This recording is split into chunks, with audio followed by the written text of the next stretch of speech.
नमस्ते। चलिए आज प्रतिशत की दुनिया में उतरते हैं। ये एक बहुत ही जरूरी कॉन्सेप्ट है और हम इसे एकदम आसान तरीके से समझेंगे।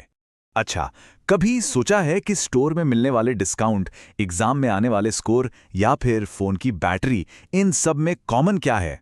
बिल्कुल, ये सब प्रतिशत की भाषा का इस्तेमाल करते हैं और यही वो जबरदस्त टूल है जो हमें अपने आसपास की दुनिया को बेहतर ढंग से समझने में मदद करता है। तो आज का हमारा सफर कैसा रहेगा? सबसे पहले हम बुनियाद समझेंगे कि प्रतिशत है क्या, फिर देखेंगे कि प्रतिशत और भिन्न यानी फ्रैक्शंस का क्या रिश्ता है। उसके बाद कुछ बेसिक हिसाब किताब करेंगे और फिर थोड़ा अगले लेवल पर जाकर प्रतिशत से तुलना करना सीखेंगे और आखिर में हमारे पास होगी अपनी खुद की प्रतिशत टूल किट। तो सबसे पहला और सबसे जरूरी सवाल, प्रतिशत आखिर है क्या? चलिए इसे बिल्कुल सिंपल तरीके से समझते हैं।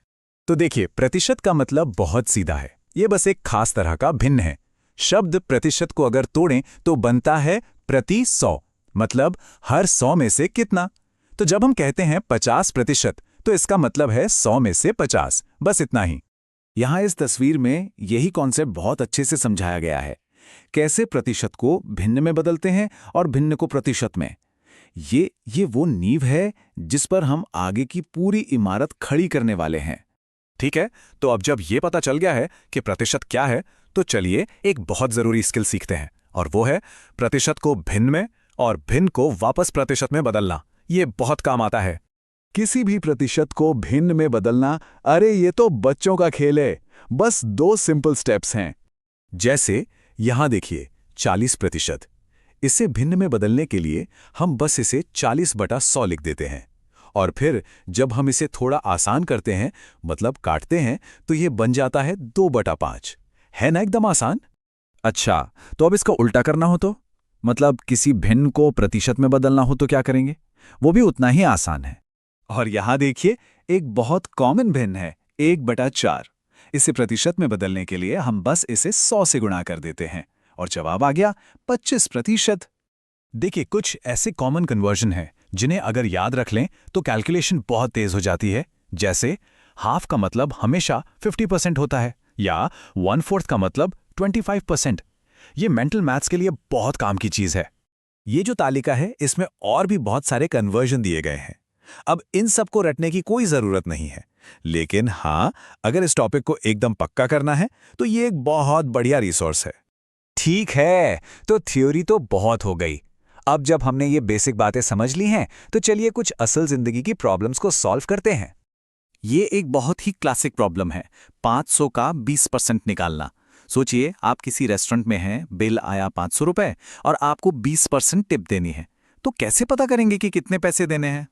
इसको सॉल्व करने का एक बहुत ही सीधा साधा फॉर्मूला है जो हमें यहाँ हमारी सोर्स मटेरियल में भी दिख रहा है। तो इस फॉर्मूले के हिसाब से हम 20 को 100 से भाग देंगे और फिर उसे 500 से गुणा कर देंगे और जवाब आया 100, मतलब 500 का 20% हुआ 100। बहुत बढ़िया। लेकिन क्या हो अगर हम सवाल को ही घुमा दें? चलिए एक और तरह की प्रतिशत प्रॉब्लम देखते हैं जो अक्सर सामने आती है। अब सवाल थोड़ा अलग है।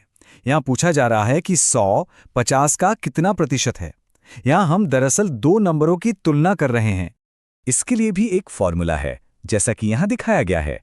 हम 100 को 50 से भाग देंगे और जो भी आएगा उसे 100 से गुणा कर देंगे और जवाब है 200%। अब इसका क्या मतलब हुआ?